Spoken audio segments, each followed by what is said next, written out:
everybody. My name is Rin Longmaid. I'm a restaurant broker and consultant at Santa Rosa Business and Commercial, and I'm coming to you live from Nick the Greek in the Coddingtown Center in the beautiful Sonoma County wine country in California. This is Deep Dish Live, where we explore the business of restaurants for restaurateurs, restaurant buyers and sellers, and the restaurant curious.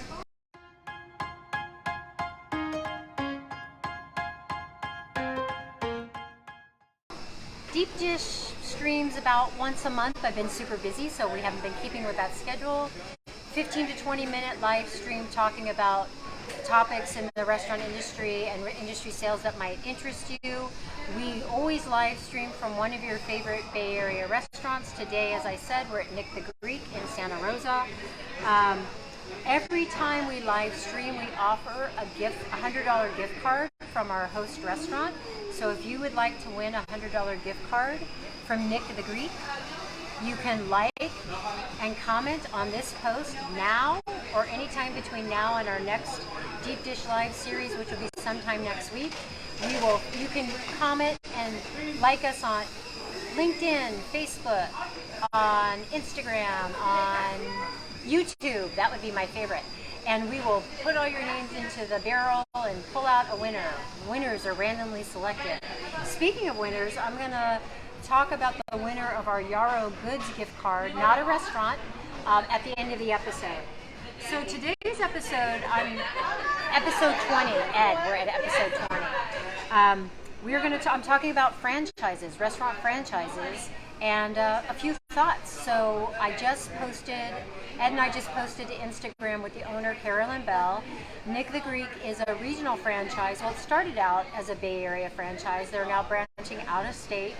I'm going to talk to you about some of my observations of franchises. I'm by no means a franchise expert. I was an independent operator as a restaurant owner, and I have engaged with franchises as a result of being a business broker, and I've learned a lot. It's super fascinating. Let's see. So first of all, let's say you want to be you're thinking about being a restaurant franchisee, what I would recommend more than anything is to contact and meet with a current franchisee operator from that franchise. What's really important is don't go in your region. Say you want to operate a Nick the Greek in the South Bay, South San Francisco.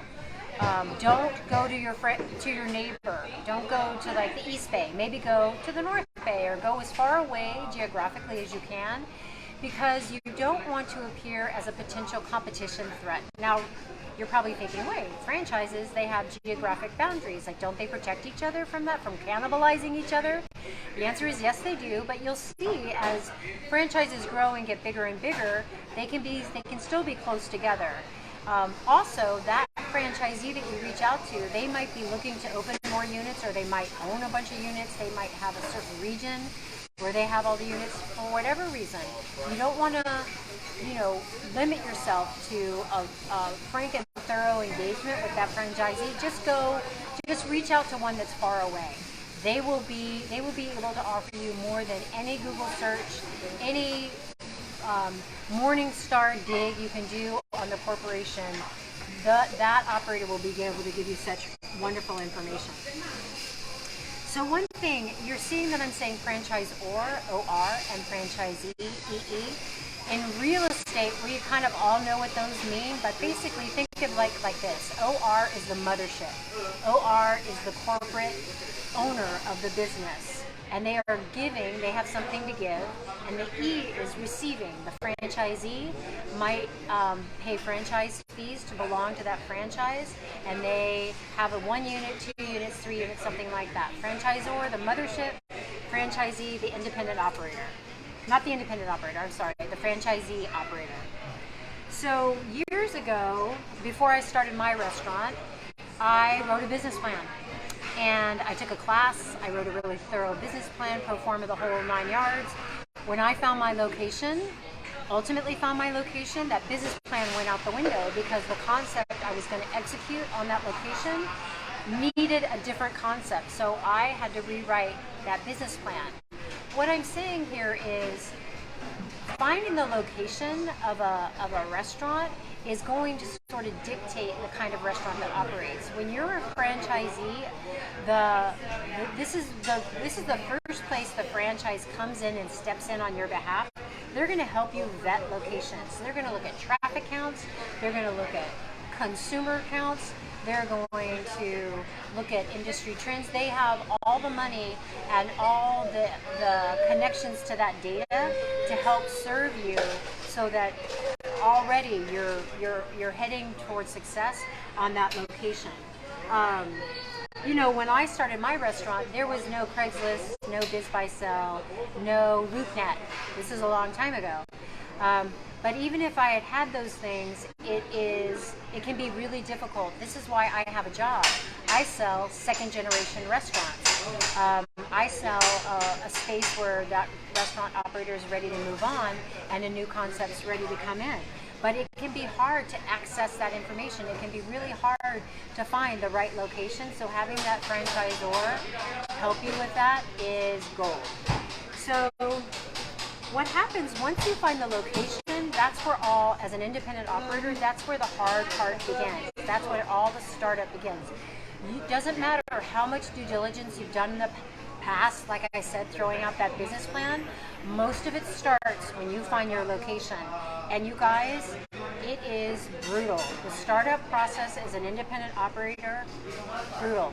Ed, it's not hyperbole. There are so many things coming at you as a startup operator, and they all require different skill sets. I was a chef, but I also had a background in architecture, and I had an English degree. So I had writing skills, I had design skills, and I had cooking skills. I had no management skills. There was a lot that I lacked. I had no idea how to read a profit loss statement or a lease, and I had to do all those things. So I'm going to list 7 things that happen in the startup period and how those are contrasted with how the franchise will help franchisees and what that might look like for an independent operator. Number 1, decor. Oh my gosh, this place is gorgeous. From the logo branding to the color schemes to the fonts on the wall to if you look at the fabric, the layout, how the lamps are. The franchise did all that work. They probably did product testing, they brought in designers. So when you as a franchisee, a new franchisee, they help you design your vanilla shell to go in accordance with their brand elements. It's part of what you pay for, and it's gorgeous. So everything that I, as an independent operator, was struggling to do all at one time, the franchise gives that, supports the franchisee with that. Equipment and smallwares. This is a big one. Most of the smallwares will be branded. You pay for that. The franchisee pays for that, but it is already. You don't have to go searching for it. You can't. The franchisee doesn't have to price analysis. It gets shipped over to you. You have a 49-seat restaurant. Here's what you need. Equipment, here's your menu. You need a vertical broiler, which I talked about earlier. I love that piece of equipment. You need a salamander, you need a stove, you need a deep fryer, you need a dishwasher, you need a hand sink. All that stuff, either that list gets given to the franchisee and they are told what vendor to use, or it's just drop shipped directly to them. As an independent operator, I was writing my menu. I was sitting on the empty dining room floor of my restaurant. There was not a stick of furniture in it. I was writing the menu. I was creating the menu, the equipment list in my head. What restaurant? There was no Webstaurant back then. There was no online. It was all walk in. And any of you guys have walked into a restaurant supply place, that can be fraught. Anyway, there was a lot to do as a restaurant operator. As a franchisee, a lot of that is already done for you by the franchisor. Licensing, it requires, as I talk about in Deep Dish all the time, health permit, planning permit for the signage, because this started from a vanilla shell. ABC license. If I'm not sure if they have a beer and wine license, but all that licensing, they're probably consultation from their franchise. For me, I had a consultant that I hired. It was the smartest thing I ever did. I really didn't have the money for it, but it was the difference between me being, going crazy, and so I didn't go crazy, and I was successful, and I owe a lot. I attribute that a lot to my consultant. The other piece is employees and HR. Oh my gosh. So bigger franchises will have probably an HR department, and they will help vet and onboard new employees. If it's a smaller franchise, they have a packet. They're going to send you the applications. They're going to send you the employment catalogs.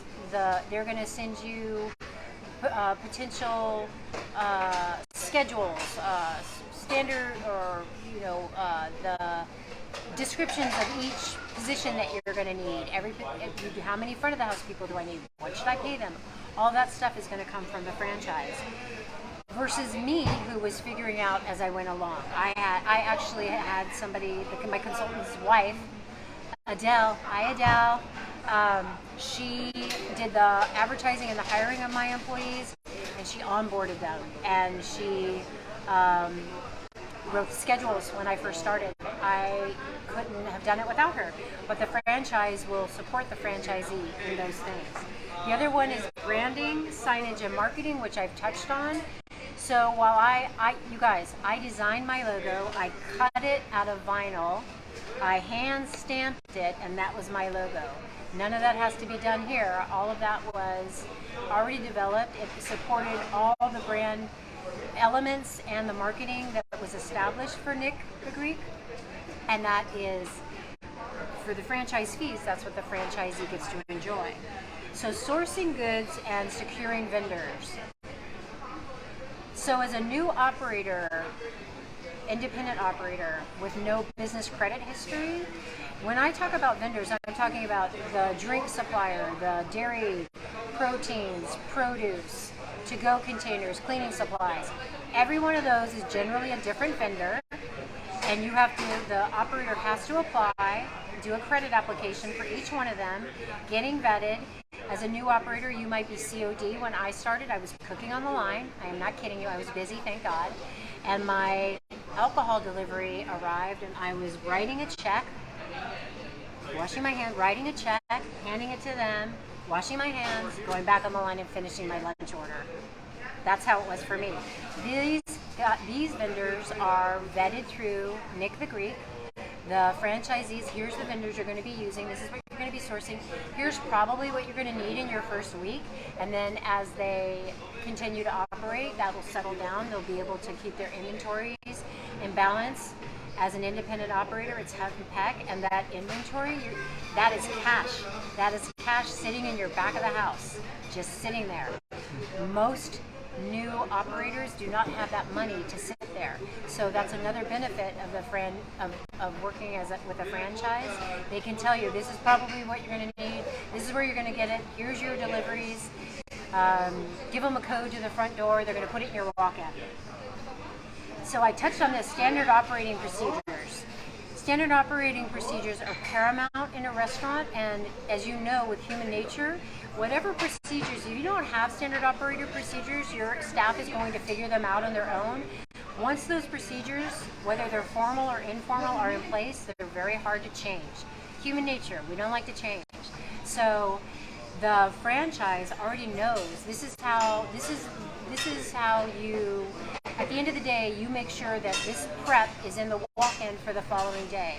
And at the beginning of the day, this is what you need on your cook line, this is what you need prepped on your cook line, and conversely, this is what you need ordering so you can have that prep done in the afternoon. So many interrelated things. Standard operating procedures for all the positions, all of that. So that has already been tested by the franchisor and passed on to the franchisee as part of their franchise packet. So I discussed a lot of fabulous things for the franchisee that you get. Here are some of the downsides of being a franchisee. They're not as many, but they have a lot of weight to them. So franchise fees. Franchisees pay franchise fees back to the mothership. They're usually fixed, meaning that they are the same cost every month. They're not tied to gross sales. Sometimes they're tied to gross sales. So let's say they're fixed it's a fixed cost.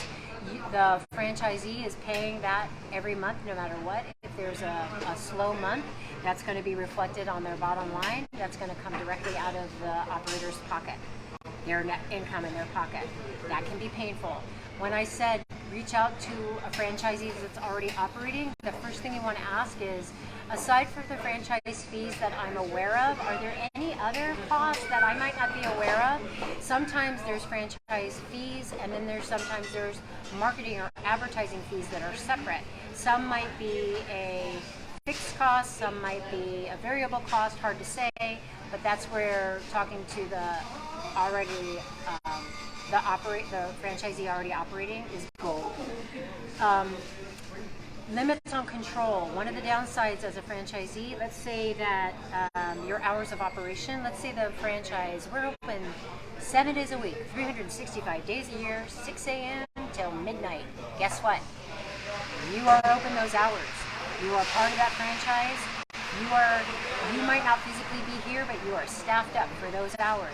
Your hours are tied back to the franchise, back to that business, because it's part of the brand. If a consumer, a guest walks up to the door and they tug on that door at 7 a.m. on a Sunday morning, that door opens. No matter what. Christmas, 4th of July, which is dead in the restaurant industry anyway. Other places that the franchisee doesn't have control is decor. So yes, they have beautiful decor, but let's say you're creative and you have a couple ideas or tweaks, that is not allowed by the franchise. Or they went through a pretty strong process to develop that brand and those brand materials, and anything that you do is going to actually chip away at the strength of the brand, so it's just not allowed. Another thing about decor that you won't know out of the gate, but you'll find this out by the other franchisees, maybe not by a new franchise like Nick the Greek, but an older established one, is they're going to refresh, the franchise is going to refresh the brand every 3 years, 5 years, 6 years, 7 years, meaning a whole interior refresh. You've seen it, right? Think of your favorite deli sandwich franchise. They refresh that. So when that happens, it's a full interior remodel. The franchisee pays for that. They might have a couple of months, 6 months or something to execute on it. They pay for it. Think about those franchises that have a full brand remodel. They change the logo. They change the color of the brand elements. Everything changes. That change ripples through each unit, each franchisee's unit, and those costs are the franchisee's costs, meaning to-go containers, every piece of paper that has the logo, everything's changed out. All the interior changed out. Marketing. So once again, let's say you're an entrepreneur and you're super creative about marketing. If your marketing doesn't align with the brand of the franchise, then it's not going to be allowed. That's a downside. So last but not least is exit strategy, and this is where I come in. This is how I've intersected with franchises. So when, let's say, a franchisee has been operating successfully for 20 years, they're ready to either retire or move on to their second career. Typically what they'll do is they'll go back to the franchisor and say, I'm ready to move on. And the franchisor will say, okay, well, we're going to put a communication out to our other franchisees to see if they would like to buy your unit.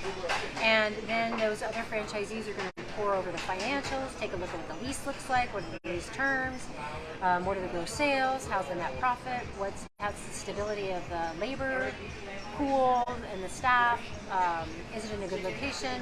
All of that's usually reflected in the gross sales anyway. If one of the other franchisees does not elect to purchase it, then that sale comes to me. So when I get the sale, a listing of a franchise, there's already a challenge with that franchise. But I have to tell you guys, I had a franchise for sale a couple of years ago. Incredible cash flow, beautiful. They had already done the interior. I'm not exactly sure why it came to me. I mean, $250,000 worth of cash flow. That's a lot. That's what the operator puts in their pocket annually. and I couldn't sell it. And this is why. I got a qualified buyer. They had experience. We got them all the way through a lot of the process, and when we went to the franchisor said, "You look great. You're going to be a great member of our franchise. You now need to go to Nevada." Maybe it was Nevada, out of state, for a 30-day training. All right. The buyer had a family. That means that buyer is not having an income, is not engaging with their family, taking their children to and from school. That's a full 30-day stop. And I couldn't sell the franchise because of it. Now, that was pre-COVID. I bet you now all that onboarding is done online, which is what they should have done in the first place. Yeah, that was a tough one. So I'm going to talk about one more thing, and then I'm going to close for the day. And this is, I'm going to give an example of something really positive that happened with a franchise.